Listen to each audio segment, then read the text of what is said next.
ولك يسعد دين المغرب واهل المغرب، يسعد قلبك يا عموته. احنا نحب المغرب ونحب العرب كلهم، بس اللي نحبه اكتر. 1000 تريليون مبروك لحسين عموته، هذا الانجاز الجميل والرائع اللي قدموه نشامة منتخبنا اليوم. وهاد لك لأشقائنا وحبايبنا ونسايبنا أهل السعودية، معلش عندكم اللي عندنا واحد.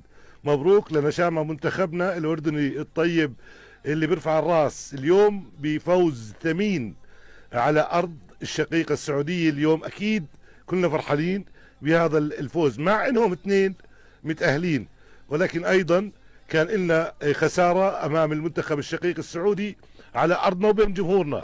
اليوم الشباب حبوا يردوا الهدية وبأرضهم وبين جمهورهم بيرفعوا الراس.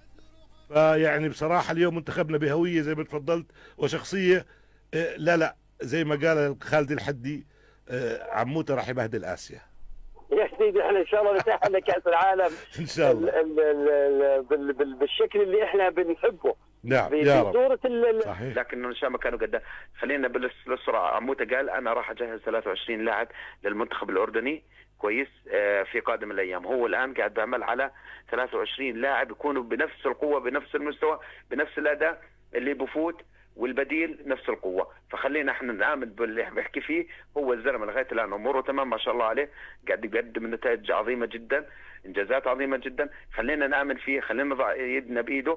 وبدي اشد على ايد اخوي معن على الكلمه اللي قالها. احنا بدنا نجر لمده 90 دقيقه اثناء المباراه. قسم العائلات لا يناسبنا. وسلامتك. اكيد يعني هناك في اعداد ذهني ونفسي وبدني عالي جدا من الجهاز الفني، من الكابتن عموته ومن الكابتن هشام الإدريسي مدرب الحراس المنتخب.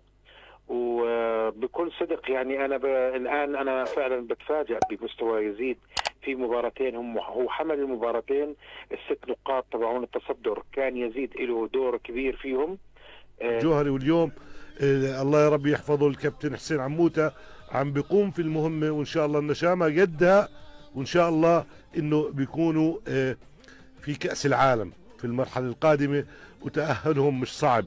هسه بنحكي على الفرص. كابتن عموته كان وجوده مهم. نفس الأسماء بطولة آسيا، بطولة آسيا اشتغلوها بنفس الأسماء، وصل للنهائي. بعد البطولة كمل قاعد بفوز، فاز المباريات آخر 3 مباريات مسجل 13 جول مش ماكل ولا جول. اليوم فاز على المنتخب السعودي. محاولة جول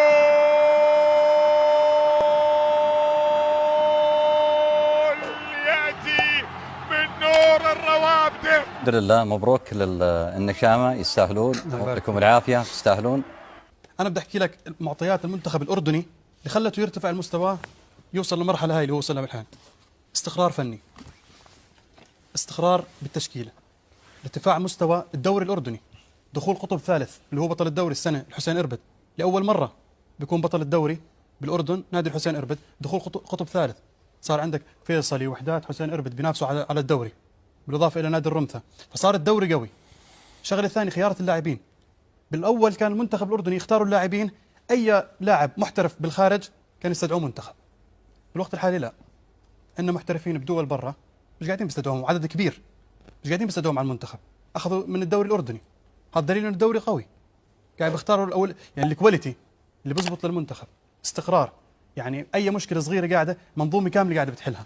يعني الكابتن عموته كان عنده ظروف يترك المنتخب، الكل شاف إنه بزبطش مدرب الكابتن عموته التحول اللي حوله، وكان وجوده مهم إنه يترك.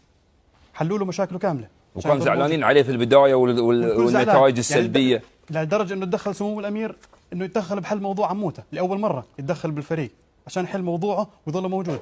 هذا دليل إنه منظومة كاملة بتشتغل للنجاح، ومش من يوم وليلة، هذا الشغل من 3 سنين.